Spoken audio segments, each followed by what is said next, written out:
Hello viewers, welcome to our channel. నేను మీ చరణ్ పరిమి. ప్రకాష్ రాజ్కి పవన్ కళ్యాణ్కి మధ్య వైరం మళ్ళీ అట్లా ఏదో అగ్గిపుల్ల గీసినట్టు తయారైంది. నిన్న ఏమో నేను వేరే చోట ఉన్నాను, విదేశాల్లో ఉన్నాను, వచ్చిన తర్వాత మాట్లాడతాను 30వ తారీఖు తర్వాత అని చెప్పేసి ప్రకాష్ రాజ్ ఈ పవన్ కళ్యాణ్ ప్రశ్నలకి ట్వీట్ చేయడం జరిగింది. ఉన్నట్టుండి సడన్గా మళ్ళీ యూటర్న్ తీసుకున్నాడు ప్రకాష్ రాజ్. ఒకసారిగా పవన్ కళ్యాణ్ మీద రెచ్చిపోయాడు. ఏమన్నాడు ఏంటని చూస్తే, ఈ లడ్డూకి సంబంధించిన విషయాల్లో పవన్ కళ్యాణ్ ఎంత అగ్రెసివ్గా వెళ్తున్నాడో మనం అందరం చూస్తున్నాం. ఈ అగ్రెషన్లో భాగంగా కొన్ని వ్యాఖ్యల మీద, కొంతమంది వ్యక్తుల మీద పవన్ కళ్యాణ్ గారు కాస్త సీరియస్ అవ్వడం జరిగింది. దాంట్లో నిన్న కార్తీకి సంబంధించిన ఏదైతే సినిమా ఈవెంట్ ఉందో ఆ ఈవెంట్లో కార్తీ అనని తప్పుకు కూడా పవన్ కళ్యాణ్ సీరియస్ అవ్వడము, చివరికి ఆ కార్తీ సారీ చెప్పడం జరిగింది. ట్విట్టర్లో సారీ చెప్పేశాడు. అంటే అన్ఇంటెండెడ్ వ్యాఖ్యలకి ఇట్లా మిస్లీడ్ అయింది, నా తప్పేమీ లేదు అని చెప్పేసి పవన్ కళ్యాణ్ గారి మీద గౌరవం చూపిస్తూనే సారీ అన్నాడు. దీని తర్వాత సూర్య కూడా ట్విట్టర్లో ట్వీట్ చేసినట్లుగా దీనికి నేను కూడా ఒక దీక్ష చేస్తున్నానని చెప్పినట్లుగా కొన్ని వార్తలు అయితే వచ్చాయి. అయితే తర్వాత దాన్ని ఫ్యాక్ట్ చెక్ చేస్తే ఏంటంటే సూర్య ఎటువంటి ట్వీట్ చేయలేదు. సూర్య పేరు మీద ఎవరో ఫ్యాన్స్ క్రియేట్ చేసిన ఒక ప్రొఫైల్ నుంచి అది వచ్చింది, ఒక ట్విట్టర్ అకౌంట్ నుంచి. సో అది సూర్య ట్వీట్ అయితే కాదు. ఇది ఒక యాంగిల్. అయితే ఇప్పుడు ఇలాంటి విషయాల మీద అనేక మంది ఆరోపణలు, వ్యాఖ్యలు చేస్తూ వస్తున్నారు. తర్వాత నటి కస్తూరి గారు సీరియల్స్ లో కూడా నటించారు, సీనియర్ నటి. ఆవిడ ఉన్నట్టుండి కార్తీనే కాదు, సూర్య వైఫ్ జ్యోతిగా కూడా ఇట్లా టెంపుల్స్ మీద వీటి మీద రియాక్ట్ అయింది అని చెప్పేసి అనుచిత వ్యాఖ్యలు చేశారని ఆవిడ కూడా ట్విట్టర్లో పెట్టడం జరిగింది. ఆవిడ చాలా సందర్భాల్లో ఇలాంటి సోషల్ ఇష్యూస్ కావచ్చు, మహిళలకు సంబంధించినవి కావచ్చు, ఆవిడ రియాక్ట్ అవుతూ ఉంటారు.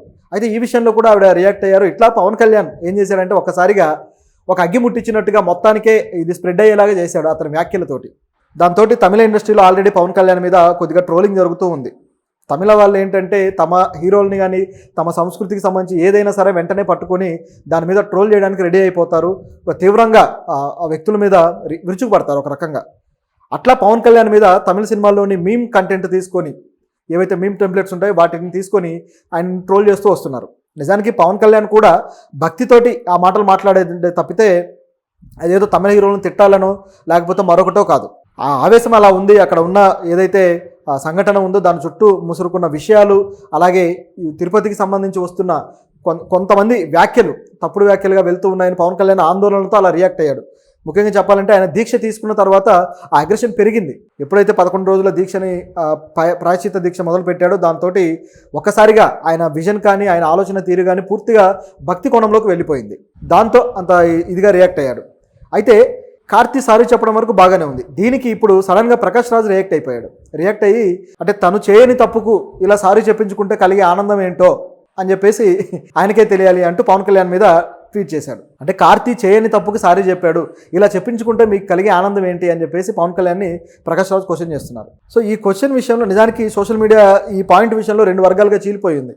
ఒక వర్గం వచ్చేసి కార్తీ తప్పేమీ లేదు అని చెప్పేసి, మరో వర్గం వచ్చేసి ఇట్లా దానికి సంబంధించి జోక్ కావచ్చు, నవ్వులు కావచ్చు, అటువంటివి ఏమాత్రం సరైనవి కాదు సనాతన ధర్మం విషయంలో అన్నట్టు ఒక వర్గం. ఇట్లా 2 వర్గాలు కూడా బాహాబాహిగా ఉన్నాయి.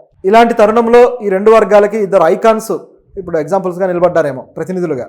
ఒకటి పవన్ కళ్యాణ్, 2 ప్రకాష్ రాజ్. ప్రకాష్ రాజ్ గారు స్వతహాగానే హేతుబద్ధ భావజాలం ఉన్నవాడు అవడం వల్ల ఇటువంటి టెంపుల్స్ కావచ్చు, లేకపోతే సనాతన ధర్మానికి సంబంధించి కావచ్చు, మతాన్ని రాజకీయంలోకి తెచ్చినప్పుడు ఆయన రియాక్ట్ అవుతూ వస్తుంటాడు. మోదీ గారి మీద కూడా అనేక సార్లు రియాక్ట్ అయ్యాడు. అలాగే ఈ టాపిక్లో కూడా రియాక్ట్ అయ్యాడు. ప్రకాష్ రాజ్ మీద ఆల్రెడీ ఈ రియాక్షన్ చూసి మంచు విష్ణు కూడా మీరు ఈ విధంగా మాట్లాడడం సరికాదు, మీకేం తెలుసని మాట్లాడుతున్నారు, సనాతన ధర్మం విషయంలో మీరు ఇట్లా తప్పుడు వ్యాఖ్యలు చేయొద్దు, బాగానే ఉంది అక్కడ పరిస్థితి అని చెప్పేసి మంచు విష్ణు ప్రకాష్ రాజు కౌంటర్ వేశాడు. ఇట్లా ఇది ఒకరి తర్వాత ఒకరు కౌంటర్లు పెరిగిపోతున్నాయి అన్నమాట. సినిమా ఇండస్ట్రీకి సంబంధించి ఎలా అయిపోయిందంటే ఒకసారిగా వీళ్ళందరి మధ్య చిచ్చు పెట్టినట్టయింది. ఇది రాజకీయపరమైన చిచ్చు కాకుండా సినిమా ఇండస్ట్రీ పరమైన చిచ్చులాగా తయారైంది. ప్రకాష్ రాజ్ దానికి కూడా సమాధానం ఇస్తూ ఓకే శివయ్య అన్నాడు. దాంతో మరోవైపు పవన్ కళ్యాణ్ ప్రకాష్ రాజ్కి కౌంటర్లు ఇస్తూ, ప్రకాష్ రాజ్ గారు మతపరమైన వ్యాఖ్యలకు సంబంధించి మాట్లాడాడు, క్రిస్టియానిటీని పవన్ కళ్యాణ్ ఏదో మధ్యలో లాగినట్టు, క్రిస్టియానిటీ మీద వ్యాఖ్యలు చేసినట్టుగా పవన్ కళ్యాణ్ పేరు తీశాడని చెప్పేసి పవన్ కళ్యాణ్ గారు ప్రకాష్ రాజ్ మీద కౌంటర్లు వేశాడు.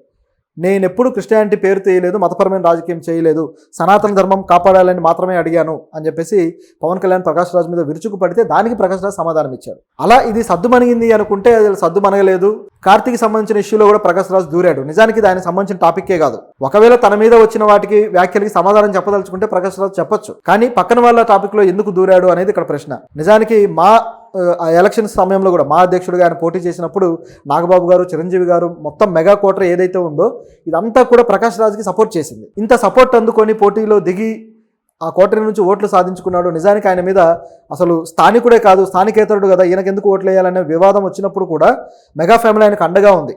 అట్లా అండగా ఉండి నిలబెడితే ప్రకాష్ రాజ్ ఇప్పుడు ఎందుకు మెగా ఫ్యామిలీకి ఆపోజిట్ అయ్యాడు, నాగబాబు గారికి కావచ్చు, అలాగే పవన్ కళ్యాణ్ గారికి కావచ్చు, ఎందుకు ఈ విధంగా ఆపోజిట్ సెటర్లు వేస్తున్నాడు అనేది ఇప్పుడున్న ప్రశ్న. ఇప్పటిదాకా నాగబాబు గారు ఈ ఇష్యూలో ఇన్వాల్వ్ అవ్వలేదు.